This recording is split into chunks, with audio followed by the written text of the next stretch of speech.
When I go under user templates, I can scroll down and I will find my super awesome template, the one that we just created. Do you feel like you're wasting time in the studio when it comes to recording and mixing music? Well, in today's video, I want to show you how you can create your own templates and make use of templates. Even if you're not a template user, I do think it's going to save you a lot of time so that you're not always spending your creative time sifting through menus and different color options, but you're actually making music. My name is Chris Green. I hope you enjoyed today's video. Let's jump into Presonus Studio One and look at all the different ways templates and presets can save you time. I know that many of you are probably not going to be making your own templates. You feel like you don't have enough time for it, or you may be new to Presonus Studio One. My entire channel has music production tips and advice specifically using Presonus Studio One. So I want to encourage you to go and look at those videos so that you can learn how to better use the software.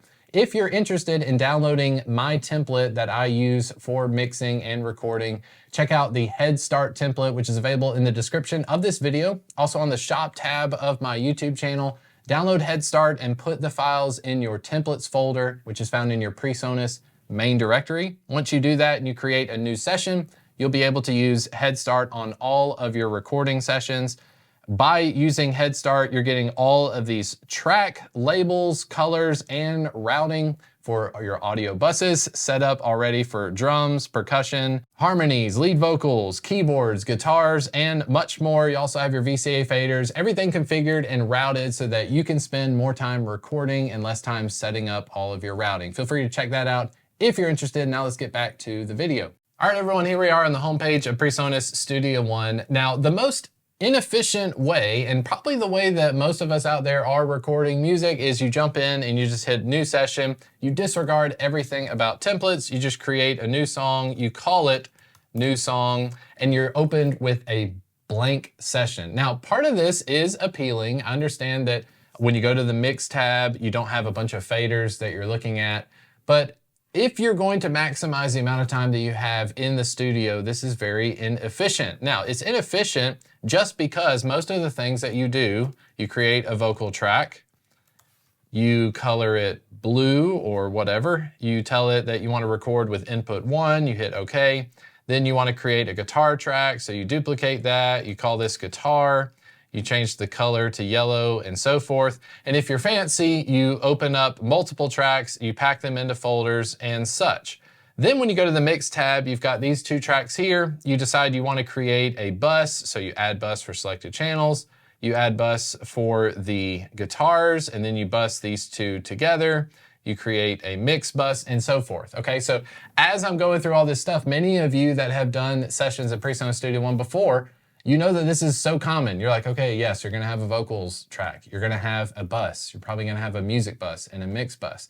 These are the areas where you really need to focus on. Maybe you should create your own template, okay? Because if you're doing this every single time that you create a song, you might be wasting a lot of time. So here's what I'm gonna do. Let's just say that this is my template. This is something that I love the way this looks.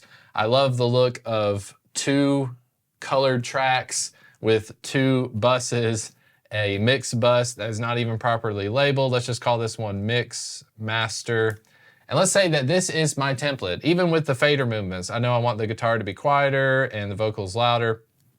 I like this session. Here's what you can do. You can go up to File on Presonus Studio One, File, Save as Template. Now I'm gonna call this template Super Awesome Template. Subtitle is Everything You Need for Home Studio Recording, okay? Be anything you want, just something that's gonna let you know, oh yeah, that's that template that I created earlier. And then the description, you can get extra detail. You can say one vocal track and one guitar track, nothing special.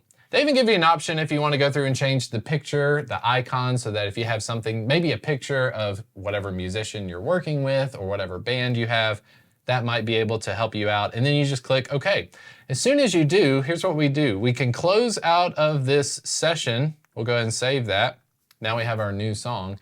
But whenever you go to create a new song, you want to recall that same template. Now when I go to new session, instead of just clicking OK, I can click this tab here on screen for user.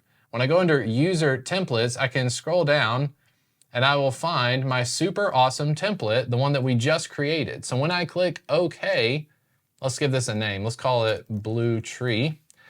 When we create this new song and I've got this template selected, watch what happens. Now when I click OK, I've got all of those tracks available to me. So now imagine the possibilities of you creating your own template off of this stuff. You can create all of your bus tracks. You can go through and create all of the colors of whatever tracks you want to be yellow, whatever tracks you want to be blue. This is going to save you a lot of time. And like I said before, you don't have to have this completely fleshed out. If I wanted to include plugins on this mix, anything I do before I click File, Save as Template, when I click Save as Template, it's going to save every plugin, it's going to save every track, and it will even save the audio tracks. So you got to be careful. If you're finished with a song and you've got a bunch of recorded material, you probably want to duplicate that song and then delete the audio tracks so that when you create the template, you don't have all the audio tracks with you, but it will save all the panning, it'll save all the plugins, settings as well. And speaking of plugins, let's talk about presets.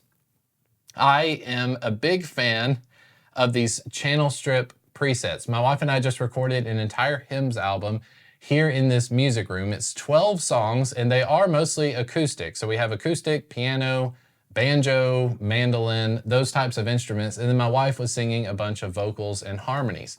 So what I did is I stored plugin chains as presets. So here on my guitar track, if I go to where it says inserts and I click the arrow, if I click the arrow, I now have my plugin presets available. And I created a folder called Hymns Album. And under Hymns Album, I've got stuff for acoustic guitar, I've got acoustic lead, box drum, breaths, chamber effects, claps, and so forth. When I click Acoustic 1, it's going to load the plugin that I used for the acoustic guitar and the settings that I already had.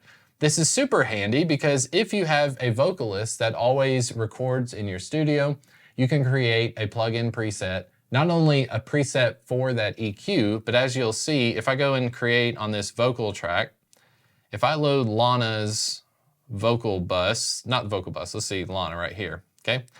With Lana's plugin chain, it's going to load multiple plugins. We have the EQ, we have Auto-Tune, we have the Pultic plugin, and we have the Soothe plugin. And all of the settings are already in place. You saw this happen in real time. I didn't have to adjust any plugin. They are all just there ready to go. So how did we get there?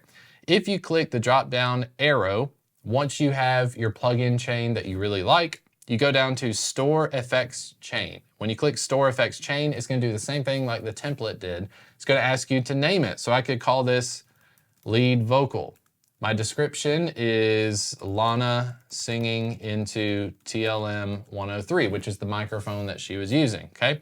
And then you can put it in a subfolder. Subfolders are great. You can create a subfolder based on the project that you're working on. You could call it the Rock Album of Awesomeness, possibly.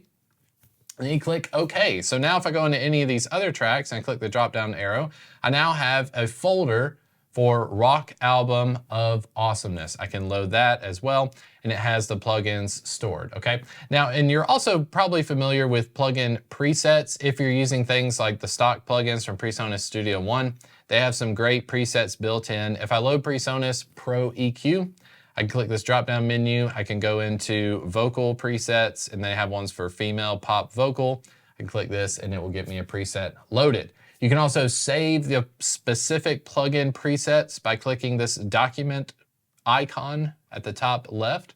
Whenever I click that, I've got Store Preset. I'll do the same thing that I've done in the other ones. I will give a name to the preset. I'll call this Rock Album Vocal. I'll click OK. So now if I go under the vocals folder, I have a preset called Rock Album Vocal that I have just created and saved, okay? Now on my Head Start template, here's how I'm using it to save even more time when it comes to recording in a session. I've got my SM7B running into channel 1 of my Apollo interface, and in the middle of my template, you can see there's an input 1 and input 2. Now it doesn't matter what you're recording on input 1 and input 2, I'm gonna show you how to send the tracks where they need to go so you'll save even more time. Typically what you would do is on a lead vocal track, you create a lead vocal, then you would assign that lead vocal to something like input 1 and you would record directly to the track. That's fine if you want to do that. Some of these tracks you're going to see they don't have any input at the moment, so you need to go in and configure those as needed. But what I encourage you to do is just stick to input 1 and input 2. If I record me speaking, test 1, 2, this is Chris Green, I'm speaking into the SM7B. Let's say that that is my lead vocal. I can just click and drag this audio track down into the lead vocal track. When I do, if I set this to a loop region and I hit the space bar, you can see when you go to the mix tab, my lead vocal is going into my lead vocals bus. My lead vocals bus is going into my vocals bus, which is going to the mix bus, to the print bus, and then I've got a VCA at the end as well. So everything's already configured. I didn't have to go into menus and start right-clicking, add bus for selected channels. I've already got the traditional routing set up. And then just as I was saying, you may not want to be using this for a lead vocal. Maybe you wanted that to be an acoustic guitar. Well, just drag and drop it into the acoustic guitar track. The same thing applies. You're going from your acoustic guitar track to your guitars bus. Guitars goes into your music bus will go to your mix bus, and so forth. And then again, we have our guitars VCA that we can use if we ever just need to make some quick volume changes, okay? So I hope that's helpful to you. If anything, make use of templates. You'll save so much time in the studio. And like I said earlier, if you're interested in the Head Start template, just check it out in the links in the description of this video. I want to thank you so much for watching. If you enjoyed the video, hit the like and subscribe buttons for more content just like this, and I'll see you next time.